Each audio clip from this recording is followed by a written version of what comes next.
Hello everyone, thanks a lot for taking the time to be here today. This is Mustafa Mahmoud. I'm a postdoc working with Professor Andreas Moshovitz at the Electrical and Computer Engineering Department at the University of Toronto. Today I'll be presenting TensorDash, an accelerator that exploits sparsity to boost the performance and energy efficiency of DNN training. This project involved a wonderful team including Isaac, Ali, Omar, Jorge, Professor Gennady, and Professor Andreas.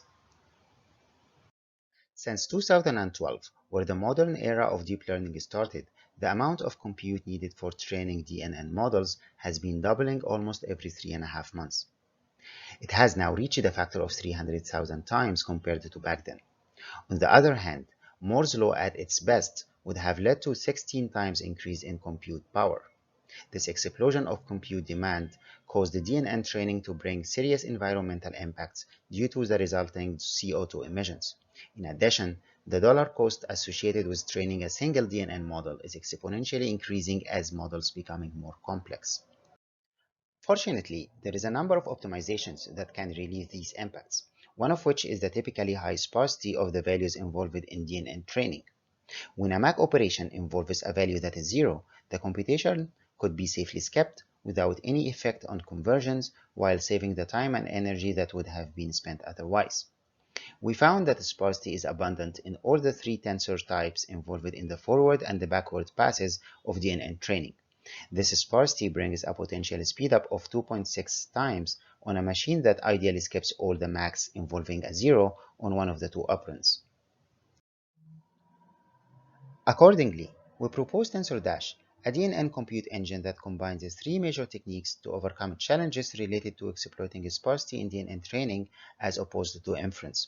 The first challenge is the completely dynamic nature of sparsity in DNN training, where the sparsity pattern is completely unknown. For that, we propose a hardware dynamic scheduler to exploit this dynamic sparsity. The second challenge is that during training, an input tensor is typically used in more than one operation with different access patterns. TensorDash uses a clever memory layout along with on-the-fly transposers to tackle this issue. The third challenge is associated with the typically wider data types used during training versus inference. Thus, an exhaustive zero-skipping solution would be prohibitive in terms of hardware cost. Accordingly, we use lightweight sparse interconnect that uses only a limited set of possible data movements. The technique proves sufficient to extract most of the available sparsity at a significantly lower cost.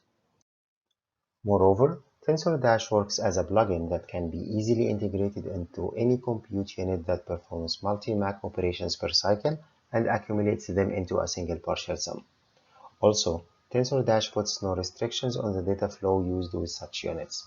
We compare TensorDash to a state-of-the-art value-agnostic accelerator based on tensor cores, where we show that TensorDash is 2 times faster while being at least 1.5 times more energy efficient if we include accesses to the on-chip and off-chip memory.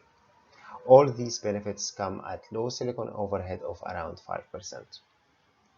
Let's take a look at the computations done during training where many processing iterations are performed, each of which involves a forward pass followed by a backward pass. Without losing generality, here we visualize only for convolution layers. In the forward pass, weights are convolved with the activations using the non-3D convolution operation. In the backward pass, however, two operations are performed. First, the gradients are convolved with a reconstructed version of the filters, where a reconstructed filter is built by stacking the corresponding channels across all the original filters. Then the filter is spatially rotated by 180 degrees. This operation backpropagates the gradients to the input activations. The second operation performs a 2D convolution between each channel of the gradients and each channel of the input activations to produce the weight gradients. With this background in mind, we can identify a number of challenges to exploit sparsity in training versus inference. First, the sparsity in training is typically dynamic for all the tensors, including weights, activations, and the gradients. In inference, however, the sparsity of the weights is known beforehand. Second, there are 3 tensors processed per layer in training. Each tensor participates in 2 operations with 2 different access patterns. That's why there is no single memory layout that would work for the 2 operations per tensor. The third challenge stems from the typically wider data types used in training. Thus, Exhaustive zero-skipping techniques previously proposed for inference would be too expensive for training in terms of the hardware and the energy overheads.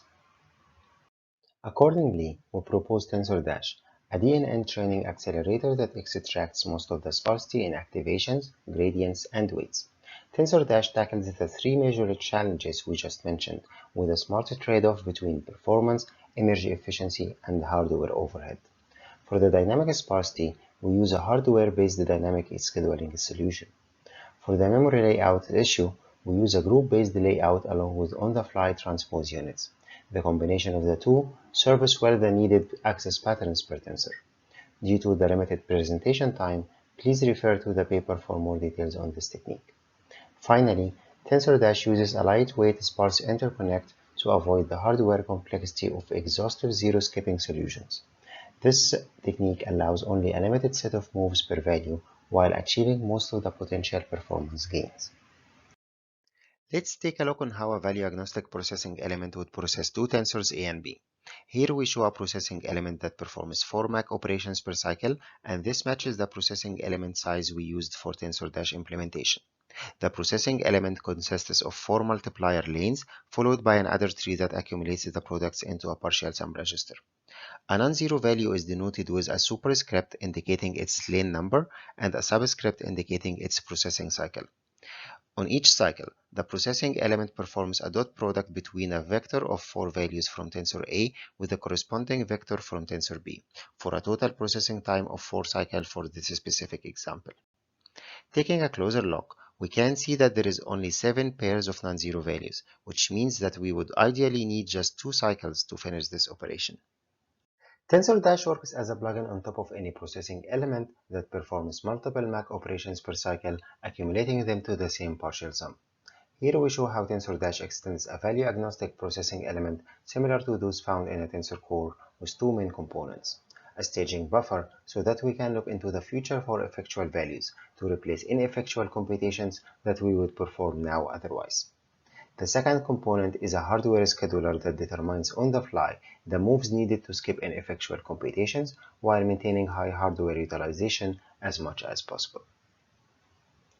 The first extension component, which is the staging buffer, allows the processing element to replace an ineffectual value with one of a limited set of options. Either a look-ahead value, which is a value in the same processing lane but in a future time step, or a look-aside value that is in a different lane and a future time step. Here is the specific sparse interconnect we use.